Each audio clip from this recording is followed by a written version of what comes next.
விக்னேஸ்வராய நமக. குலதெய்வமான ஸ்ரீ பொன்முத்து கற்பன சுவாமி அங்காள பரமேஸ்வரி பாப்பாத்தியம்மன் துணையுடன் இந்த நாள் இனிய நாளாக அமைய அனைவரின் அவரவர் குலதெய்வம் காத்து அருள் பாலித்து பிரம்மாண்ட வெற்றியை கொடுக்க வணங்குகின்றேன்.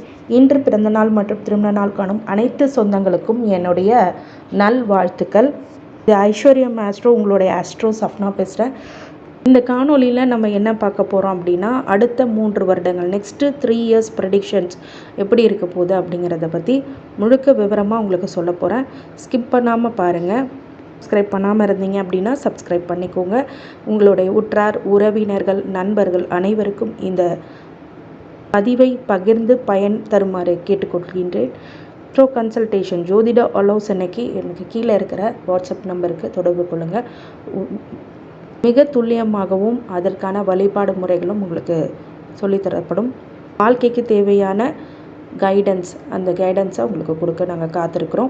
நெக்ஸ்ட்டு 3 இயர் ப்ரெடிக்ஷன்ஸ் அப்படிங்கிறது பார்த்திங்க அப்படின்னா 2024லேருந்து 25 வரைக்கும் முதல்ல உங்கள் கோச்சார பலன்கள், கோச்சார கிரக நிலைகள் எப்படி இருக்குது அப்படிங்கிறத ஃபஸ்ட்டு பார்ப்போம். அதுக்கப்புறம் உங்களுடைய பார்வை பலத்தினால உங்களுக்கு என்னென்ன கிடைக்கும், சனி பார்வை பலத்தினால என்ன கிடைக்கும், குரு பார்வை பலத்தினால என்ன கிடைக்கும், ராகு கேதுவுடைய பெயர்ச்சினால் என்னென்ன விஷயங்கள் நடக்கும் அப்படிங்கிறத பற்றி முழுக்க விவரமாக சொல்லியிருக்கேன். பொறுமையாக உங்களுடைய மொத்த வீடியோஸை நீங்கள் பார்க்கும்போது ஒரு நல்ல புரிதலோட இந்த வீடியோ உங்களுக்கு மிக பயனுள்ளதாகவே இருக்கும் அப்படிங்கிறதுக்கு மாற்று கருத்துக்கு இடமல்ல அப்படின்னு சொல்லலாம். அதன் பிறகு திசா புத்தி வாரியாக உங்களுக்கு இந்த கோச்சார பலன்களோடு இணைத்து எப்படி உங்களுக்கு பலன்கள் வரும் அப்படிங்கிறதையும் முழுமையாக நீங்கள் தெரிஞ்சுக்கோங்க.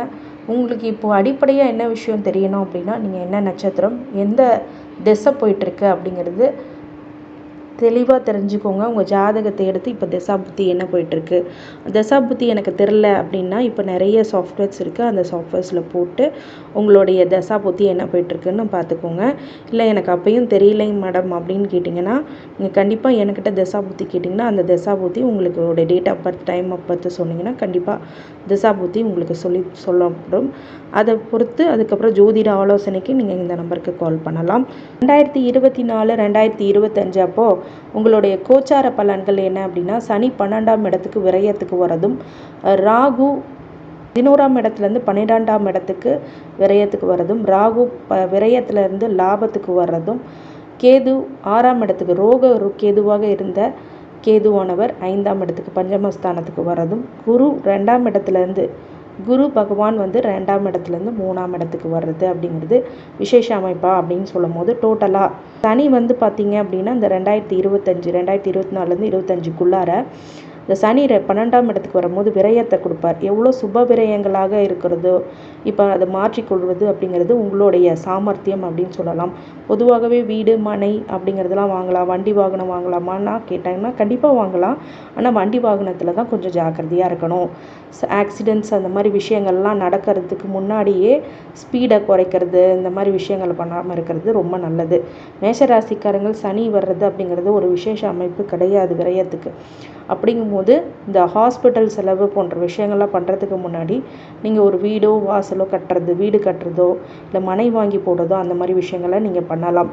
அதோடு இன்னும் பார்வை பலம் அப்படின்னு ஒன்று இருக்கு இல்லையா, அந்த பார்வை பலத்துக்கு தான் அதிகமான பலம். அப்படிங்கும்போது 3, 7, 10 அப்படிங்கிற பார்வையில் 2ஆம் இடத்தையும் 6ஆம் இடத்தையும் 9ஆம் இடத்தையும் பார்க்குது.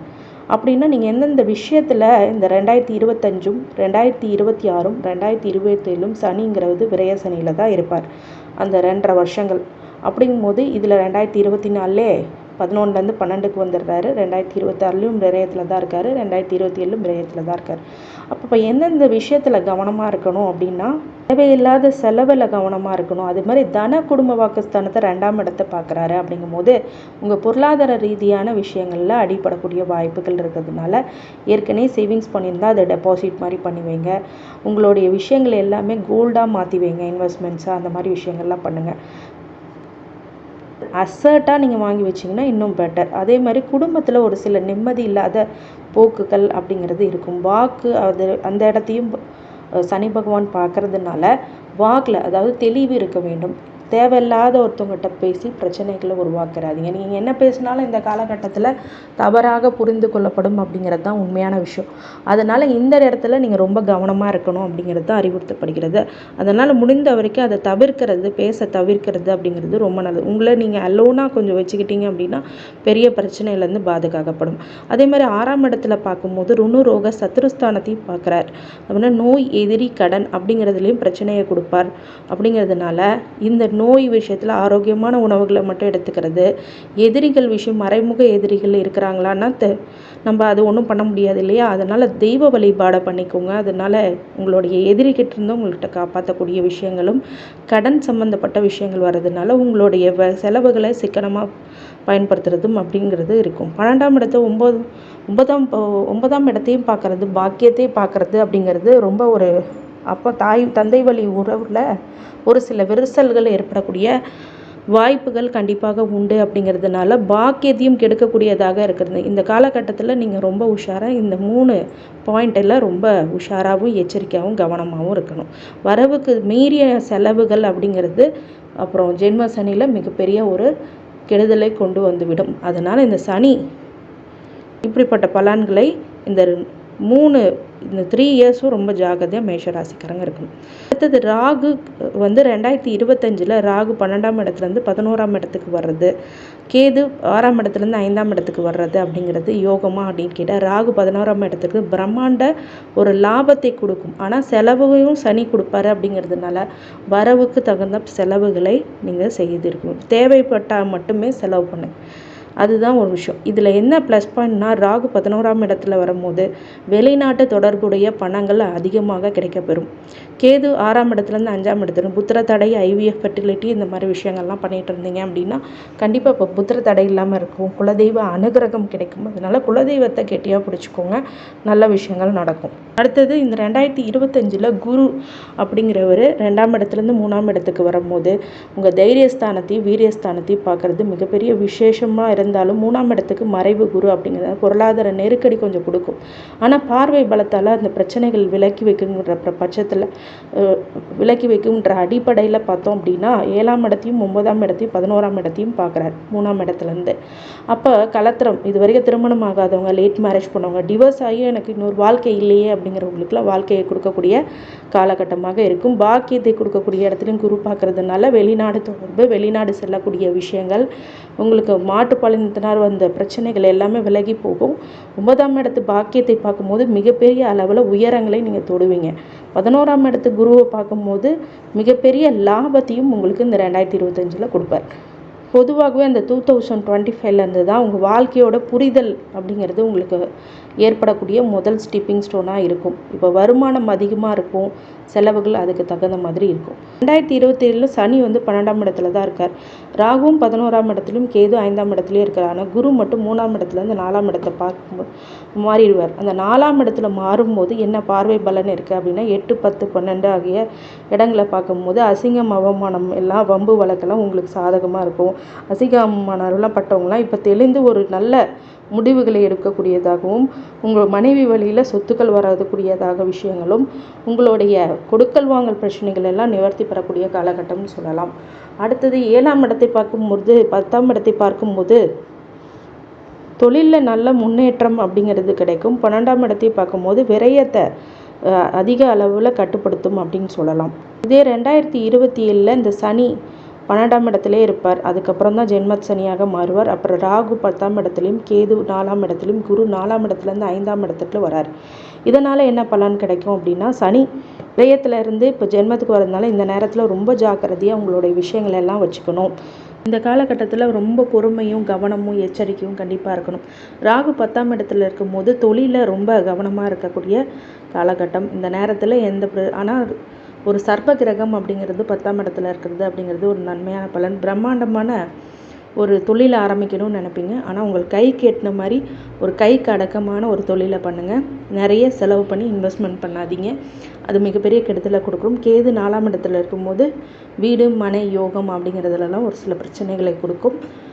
அதையும் நீங்கள் சரியாக பண்ணுங்கள். ஆனால் குரு 4ஆம் இடத்துலேருந்து பஞ்சமஸ்தானத்துக்கு வரும்போது தன்னுடைய 5, 7, 9ஆம் பார்வையில் 9ஆம் இடத்தையும் 11ஆம் இடத்தையும் 1ஆம் இடத்தையும் பார்க்கும்போது பாக்கியத்தையும் கொடுக்கக்கூடியதாகவும் லாபத்தையும் கொடுக்கக்கூடியதாகவும் உங்களுடைய ராசிக்காரங்களுக்கு மிகப்பெரிய நன்மைகளை கொடுக்கக்கூடிய இடத்துலையும் அது பார்க்குறது மிகப்பெரிய நல்ல பலன் ஏற்படும் அப்படின்னு சொல்லலாம். குரு வந்து இந்த 2027 உங்களை காப்பாற்றுவார். அடுத்தது திசா புத்தி ரீதியாக எப்படி நீங்கள் இருக்கணும் அப்படின்னா, பொதுவாகவே கேது திசையிலேருந்து அஸ்வினி நட்சத்திரத்துக்காரங்களுக்கு ஆரம்பிக்கும். அப்புறம் பரணி சுக்கிரன், அப்புறம் உங்களுடைய கார்த்திகை நட்சத்திரத்துக்காரங்க சூரியனுடைய நட்சத்திரம். உங்களுக்கு எல்லாம் அப்படின்னா பொதுவாக கேது திசை இருக்கிறவங்க அப்படின்னா, உங்களுக்கு கேது திசை இல்லைன்னா பிரச்சனை இல்லை. இந்த 3 நட்சத்திரத்துக்குள்ளே இருக்கிறவங்களுக்கு சொல்கிறேன். கேது திசை இருக்கிறவங்க புத்திரம் ஆரோக்கியம் சம்மந்தப்பட்ட விஷயங்கள் புத்திரக்காரங்களுக்கு இருக்கும். புத்திரரால் தொல்லைகள் பிரச்சனைகள் அப்படிங்கிறது இருக்கும். டாக்டர் செலவு அப்படிங்கிறது அதிகமாக இருக்கும் இந்த கேது திசையில் குழந்தை பிறக்கும்போது. அடுத்தது சுக்கிர திசை. சுக்கிர திசையும் பார்த்தீங்க அப்படின்னா, இந்த சனி 12ஆம் இடத்துக்கு வரும்போது சுக்கிர திசை அவ்வளோ வேலை செய்யாது. ஏன்னு கேட்டிங்க அப்படின்னா, இந்த 2024, 25, 26, 27 இந்த 3 வருஷமும் சுக்கிர திசை அப்படிங்கிறது மாற்றுப்பாலினத்தினரோட கொஞ்சம் கவனமாக இருக்கிறது. லவ் மேரேஜ் போன்ற பிரச்சனைகள்லாம் மாட்டாமல் வெளியில் வந்தீங்க அப்படின்னா மிகப்பெரிய அளவில் உங்களுக்கு மாற்றங்கள் ஏற்படும். அடுத்தது சூரிய திசை. சூரிய திசையும் 7.5 சனிக்கு ஆகாத ஒரு திசை. சந்திர திசையும் செவ்வாய் திசையும் இந்த 3 திசையும் கண்டிப்பாக உங்களுடைய மேஷ ராசிக்காரங்களுக்கு சந்திச்சே ஆவீங்க.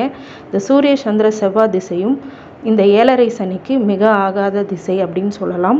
இந்த நேரத்தில் சூரிய திசையாக இருந்தாங்கன்னா அரசாங்க வழியில் ரொம்ப தொந்தரவு ஏற்படலாம். டாக்குமெண்ட் பிரச்சனைகள் அதிகமாகும். சூரிய திசையில் உங்களுடைய ஜாதகத்தில் திசா நல்ல சூரியன் உச்சம் பெற்றிருந்தால் மட்டுமே நல்ல விஷயங்கள் இருக்குது. அதுக்கு விதிவிலக்கு இருக்குது. சந்திர செவ்வாய் திசை பொதுவாகவே நன்மையை தராது. அடுத்தது ராகு திசை அப்படிங்கும்போது ஏப்ரல் வரைக்கும் கவனமாக இருக்கணும். அதன் பிறகு உங்களுக்கு லாபத்தை அதிகமாக கொடுக்கறதும் 2027க்கு அப்புறம் ஒரு தொழிலை நல்ல முறையாக கொண்டு போகிறதுக்கும் இந்த ராகு திசை பயன்படும். அடுத்தது குரு திசை. மேற்கு பிறகு புது முயற்சிகள்னா நன்மை ஏற்படும்.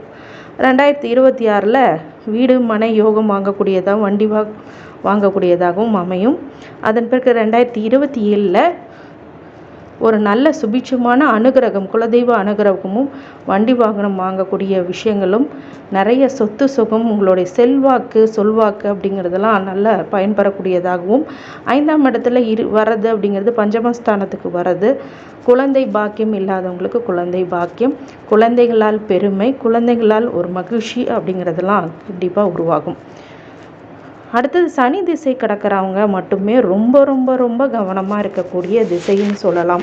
ஏன்னு கேட்டிங்க அப்படின்னா, சனி வந்து உங்களுக்கு 12ஆம் இடத்துல இந்த 3 வருஷமும் இருக்க போகிறாரு. அப்படிங்கிறதுனால விரைய சனி அப்படின்னா தன குடும்ப வாக்கு நோய் எதிரி கடன் பாக்கியத்தில் அப்படிங்கிறதெல்லாம் ரொம்ப கவனமாக இருக்கணும் அப்படிங்கிறது தான் இங்கே விஷயம். இந்த சனி திசையில் இருக்கவங்க மட்டும் ஜாக்கிரதையாக இருக்கணும். ஆஞ்சநேயர் வழிபாடு பண்ணிக்கோங்க. இந்த 3 வருஷமும் மிகப்பெரிய சுபிஷமான பலன்கள் காத்திருக்கிறது.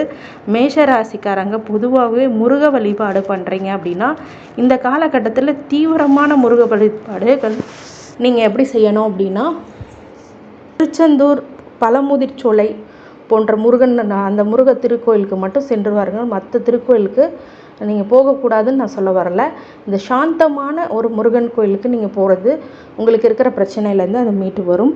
ராகு உங்களுக்கு நல்ல இடத்துக்கு தான் வராரு. குரு அப்படிங்கும்போது வியாழக்கிழமை கோயிலுக்கு போகிறது, சனிக்கிழமை அன்னதானம் பண்ணுறது அப்படிங்கிற விஷயங்கள்லாம் பண்ணிக்கோங்க. அடிக்கடி குலதெய்வ வழிபாடு பண்ணிக்கோங்க. குலதெய்வம் தான் இந்த காலகட்டத்தில் உங்களை கை கொடுக்கும் அப்படிங்கிறதுக்கு மாற்று கருத்து இல்லை. சனி திசையை கிடக்கிறவங்க மட்டும் கொஞ்சம் கவனமாக உடல்நிலையிலும் மனநிலையிலும் உடம்புக்கு எது தேவையோ அந்த தேவைகளை பூர்த்தி செஞ்சு நல்லா உடம்பை வச்சுக்கோங்க.